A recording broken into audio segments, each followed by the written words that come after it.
Welcome back to our part two of review for Colored Girls.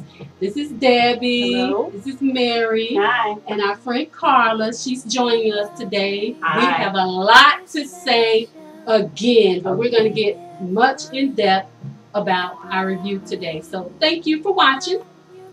Okay, what we want to do today is go back over what we missed.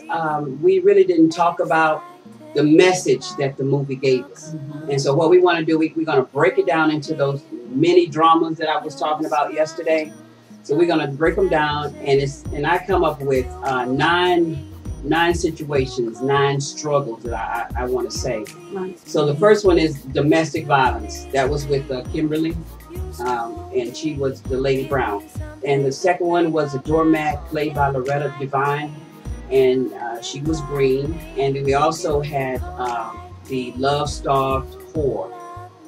I hate to say whore, but that's what Miss Luke. It is. Sorry, Kanye. It is what it is. It is what it is. But that was that was her. And then we have the rape victim by and Anika Rose, and then we had the incompetent social worker, played by Kerry Washington, and also the young teenage pregnancy and the abortion.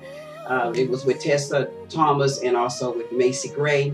Then, of course, we had the Lady in Red, played by Janet Jackson. And also our girl Whoopi, she was the holier than thou mother. Oh, gosh. So we want to talk about each one of these, and we're gonna, of course, we're gonna go back and we're gonna talk about the domestic violence, which ended up in murder. And to me, that was the most Intense. Yes. Okay. Daunting. Yeah. I mean, it was I couldn't believe it. It was gut wrenching because even in the movie, when you saw the screen, even the screen went blank for a few seconds. Yeah. That you thought that at some point his senses would just come back in, even with the PTSD, and you know he's completely out of control. You thought at some point he was going to come back in and snap in and say, "Okay, these are my kids. I can't do this. I can't do it." I thought and try to pull them back in. Right. At least give it a try that he was trying to do. But why did she say, "Yes, I will marry She you"? did. She said, In the book, but not. Yes, right. That's right. Okay, I'm sorry. But in the movie, she did. That's right. Tyler Perry kind of messed up that role because I'm like, she was begging him, "Please, baby, don't. I'll marry you. I'll marry you." And then boom. But he did it anyway. It didn't happen anyway. So maybe that's why he left it out. Okay. Yeah. Okay. Yeah. So he did. That was terrible. So. Well, I guess the message in all of this too, just to kind of when Felicia Richard talked to her and was telling her that she had to take some responsibility. Yes. And the true message in this, when you're in a domestic violence situation, Yes. you have to take some responsibility. That was it. That is Especially when you're a message. mother, you have to look at it's not just me in this situation, it's my kids in this situation as well. And as a mother, my first priority is to protect those children. That's right. That is my first priority. And if this man is no good for me, then he's definitely no good for my kids. And a lot of times, too many women get caught up in, but that's their father. That's their father. And I know their father's not going to hurt them. Or he's the provider. Yeah. What are we going to do? Where are we going to go? Do anything. I don't care if you're going to your grandmother's, your cousins, you're sleeping on the sofa. Get away. You know, that It was was too deep. soft, Mary, because the thing is that because the girl was hurting. I mean, you could see it, she was hurting because she lost her kids.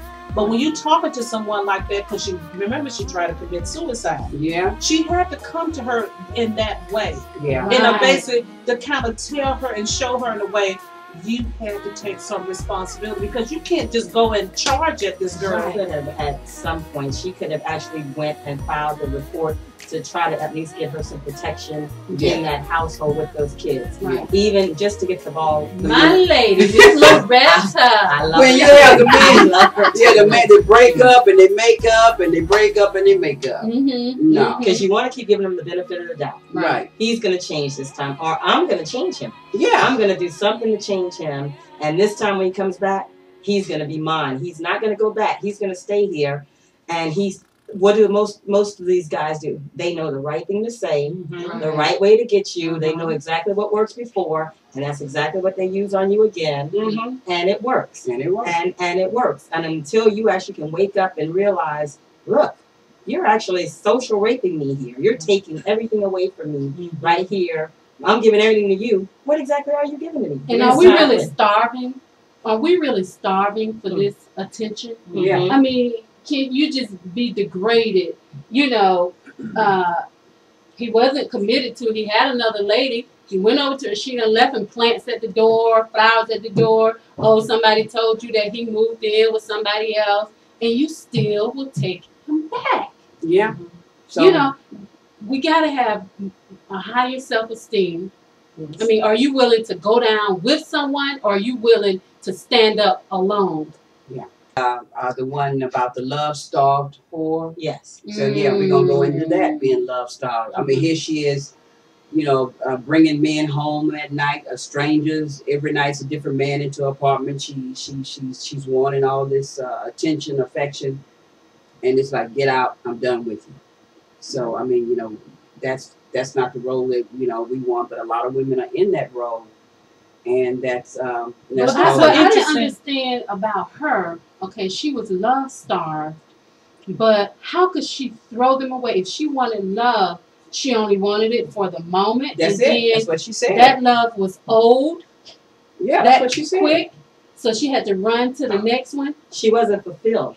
Yeah, it's like when you eat, but then you're still hungry. Yeah, I ate this just because it was there, but it didn't fill me up. I'm still hungry for something else. So a person eats something else, and they eat something else, and they eat something else. That's her addiction. Her addiction was, I'm not getting fulfilled here. I have to keep going after something else. But what a contrast between Loretta Devine and this, the one that was, Loretta Devine was looking for love.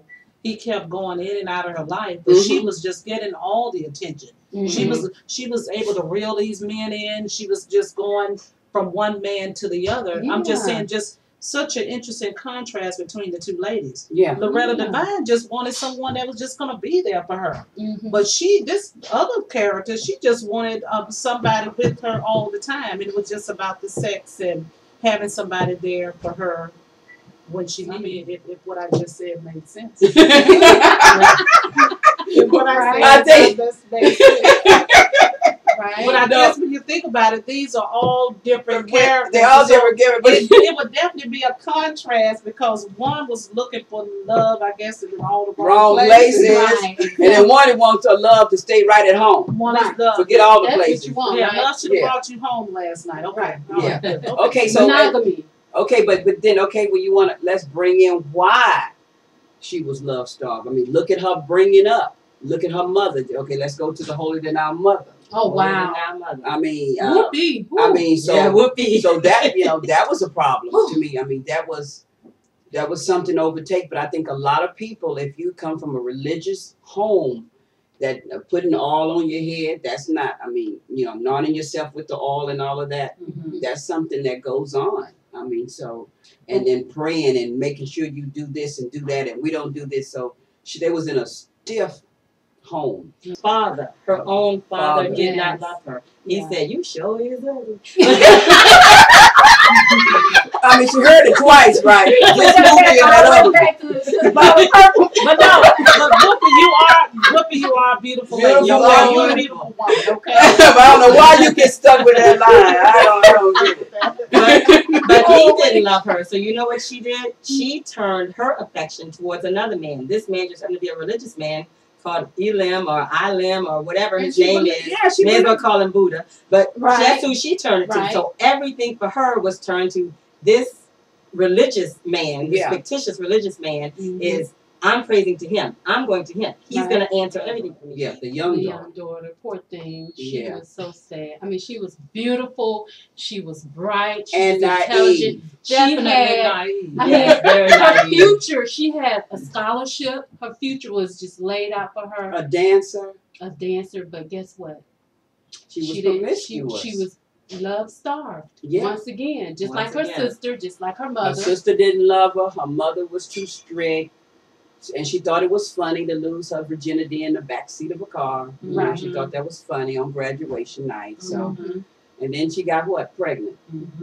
And then there went downhill from that point.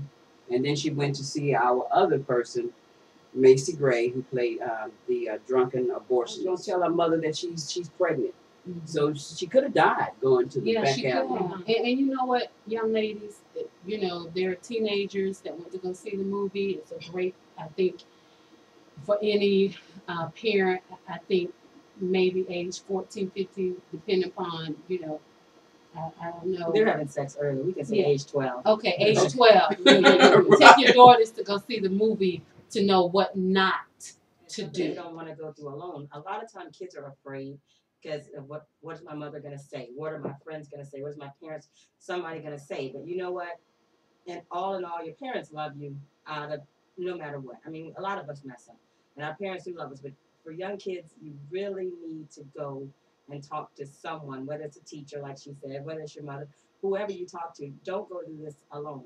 And whatever you do, don't let another friend talk you into doing something that you absolutely know you shouldn't be doing. Right. There's help out here. There's a lot of help out here. And we'd much rather see you go through this pregnancy, give the baby up for adoption or whatever, or have, I don't believe in abortions, but if that's something you believe in, have the abortion the right way.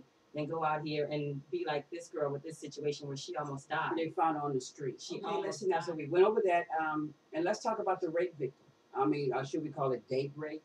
Date rape. Date rape? Date rape. Date That's what rape. it's called, date rape. I mean, another dangerous one. You trust people, and you think it's okay. He smiled at me. He took me out to eat. Right. A nice restaurant. Yeah, she had a lovely time. All of that. He dressed very nicely. I would have let him in the house too. Right. Exactly.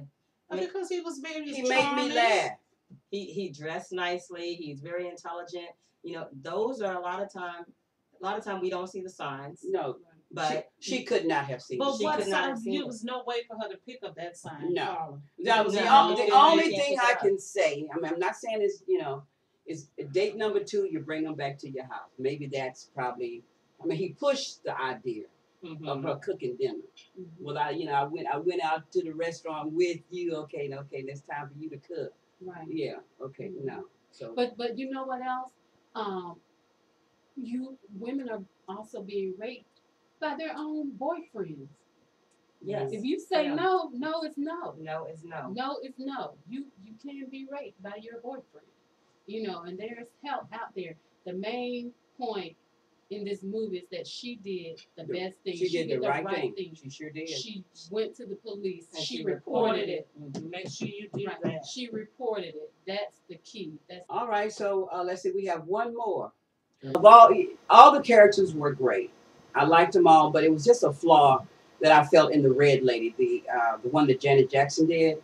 I just felt that she wasn't realistic. She was cold. She was cold. And I'm not saying her acting wasn't good, but the direction of the acting could have been more realistic, because I guarantee you, if me and my man is having a discussion about something as important as HIV, I'm not gonna. You're not gonna be on the edge of the bed doing this. Back turn. Right. You're gonna be all up in his face. In a professional conversation. No, this is not a professional conversation. This is me and my man. Right. I mean, I am tainted now. I could die from this. Right. I mean, how are you gonna have a sophisticated conversation with your husband back to back after he didn't give you HIV? Right. Is there a typical situation? No, not because at I'm all. gonna be honest with you. If my husband had given me HIV, we won't be talking at the end of the bed. No. You know what I mean?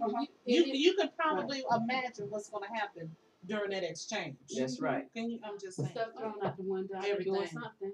Okay. But ladies, I mean, I have a different take on it. I mean, it is the same kind of what you're saying, but I still think that she was turned that way because she strictly was trying to say, I'm done with this. I'm over with this. So she my heart is back to you. My back is to you, because my back is to this marriage. My back is to this marriage. My back is to you. I'm facing forward. I'm walking away. I'm walking away from you. I'm walking away from this marriage. Okay. And I'm walking away from you and this HIV that you have left me with. Grace, just to tell you this word, this quote. What you gonna say, Michelle? And it's from What's Miss the author's name? Miss Shanjay. This is a quote from Colored Girls, a quote from Mrs. Shanjay. And we want to say, and this is for Colored girls who have considered suicide but are moving to the ends of their own rainbows. And we want to thank you. Thank you for watching. And we want to hear from you too. Thank you. Thank you. Thank you.